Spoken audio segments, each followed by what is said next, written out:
Welcome to another edition of The Explainer. If you're a focused learner, someone who really values your time, your home's efficiency, and let's be real, your wallet, well, you are absolutely in the perfect place. Today, we're diving into a highly practical, totally no-fluff explainer dedicated to something thousands of San Diego homeowners are dealing with literally right now, keeping that heat pump running smoothly all year round.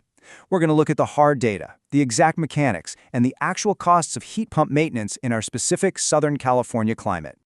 So let me ask you a question right out of the gate. Did you just pay for an AC tune-up on a heat pump?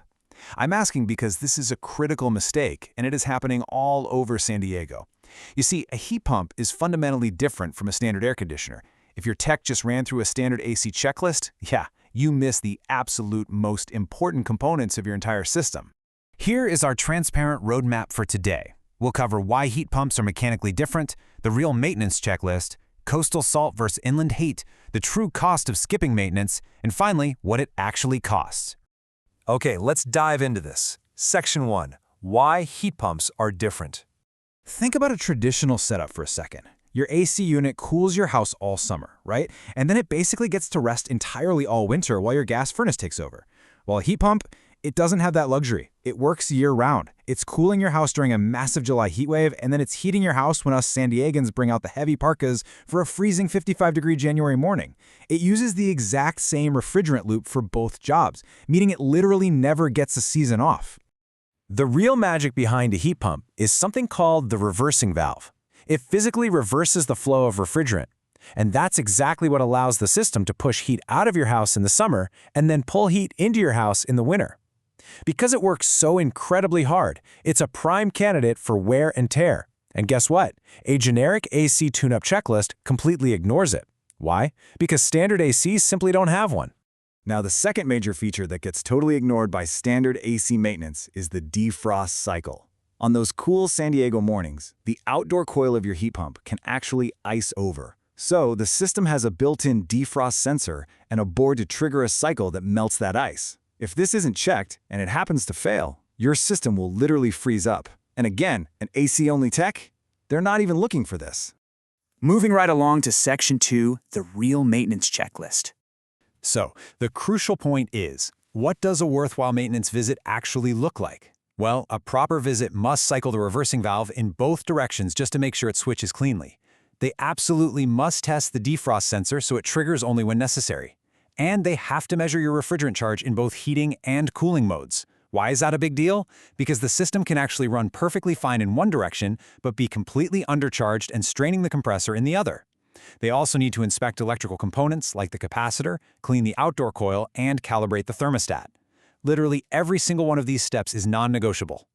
Seriously, remember this. Skip those specific steps, and you're really just getting an AC tune-up with a heat pump's price tag. The financial danger of paying for incomplete service is very real. If an HVAC company gives you a quote, you need to verify exactly what it covers before booking the appointment. If they don't explicitly mention the reversing valve or the defrost board, do yourself a favor and find someone else. And because a heat pump works double duty, you really need a twice-a-year cadence here in San Diego. You want a spring pre-cooling check to catch any refrigerant issues before a brutal July heat wave hits. And then you want a fall pre-heating check. That's going to catch a faulty defrost board or a sticking reversing valve before a chilly 40-degree December morning leaves you totally shivering in the inland valleys. Which brings us to Section 3, coastal salt versus inland heat. I want you to visually divide San Diego in your mind. On one side, we have our coastal areas, places like Solana Beach, Encinitas, and Imperial Beach. Here, salt-laden marine air is just constantly attacking your unit. But on the other side, we have our inland areas, places like Escondido, Santee, and El Cajon, where relentless summer heat soak pushes the equipment to its absolute limits. So, for those of you living within, say, 1 to 2 miles of the ocean, that coastal salt air corrodes an outdoor unit's coil fins and electrical contacts way faster than it would inland. If you're on the coast, you actually benefit from an added annual coil inspection right between your two standard visits. Gradual salt corrosion is just so much easier to catch and clean early than it is to try and reverse once the metal is already degrading. Conversely, if you're inland, heat is your absolute worst enemy. A unit sitting in direct sun on a concrete pad in El Cajon. That thing can run its internal components 10 to 15 degrees hotter than the exact same model sitting in a shaded yard over in La Jolla. That extreme inland heat load pushes the compressors so much harder, and it's the exact reason why capacitor failures show up way earlier on inland heat pumps. Now let's look at Section 4, the true cost of skipping. You see, systems don't just break all at once. They fail in a cascade. First, your efficiency drops. You might not even feel it in the air temperature, but then step 2 hits. Your already painful SDG&E bill slowly creeps even higher. Then, the mechanical failures start. The reversing valve starts sticking. The defrost cycle runs way too long. Or maybe the board fails entirely. By the time you actually notice the house isn't getting cool or warm, the refrigerant charge is usually so far off that it leads to severe compressor strain. And the takeaway here is absolutely vital. A strained compressor is literally the single most expensive fix possible on a heat pump. A stuck reversing valve? That means you are stuck with only heating or only cooling. A dead defrost board means ice will just build up until the whole system suffocates. Look, none of this is cheap to fix outright. The real cost isn't the missed maintenance visit. It's the massive, expensive repair that the missed visit would have easily caught and prevented. And this brilliantly illustrates Section 5, what it actually costs. Let's bring the focus squarely back to your wallet. So for a single, standalone heat pump maintenance visit in the San Diego area, you're typically looking at somewhere between $129 and $249. This is the clear-cut cost to have a vetted professional come out, test that reversing valve, check the defrost board, and measure the dual-directional refrigerant. However, remember earlier when we said heat pumps really need 2 visits a year, spring and fall?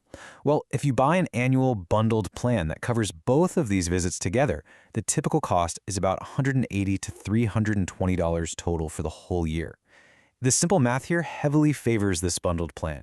I mean, you're getting twice the protection for a fraction of the cost of buying 2 standalone visits.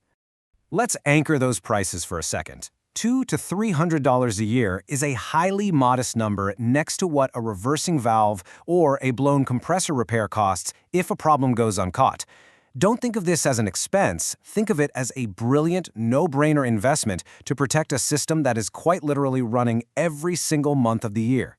So I'll leave you with this final thought and question. Did your last tune-up mention a reversing valve? Go check. Go scrutinize your last invoice. If that terminology isn't on there, you simply didn't get heat pump maintenance. Take some practical action before the next season hits, find a vetted local pro, and get your system the specific care it actually needs.